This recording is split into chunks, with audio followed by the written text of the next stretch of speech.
یہ کتاب روشن کی آیتیں ہیں، ہم نے اس قرآن کو عربی میں نازل کیا ہے تاکہ تم لوگ سمجھ سکو۔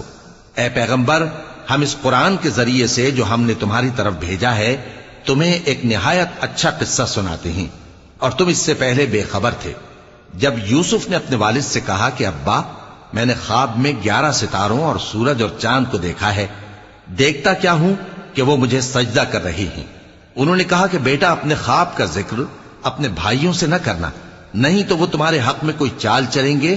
کچھ شک نہیں کہ شیطان انسان کا کھلا دشمن ہے، اور اسی طرح اللہ تمہیں برگزیدہ و ممتاز کرے گا اور خواب کی باتوں کی تعبیر کا علم سکھائے گا، اور جس طرح اس نے اپنی نعمت پہلے تمہارے دادا پر دادا ابراہیم اور اسحاق پر پوری کی تھی، اسی طرح تم پر اور اولاد یعقوب پر پوری کرے گا۔ بے شک تمہارا پروردگار سب کچھ جاننے والا ہے، حکمت والا ہے۔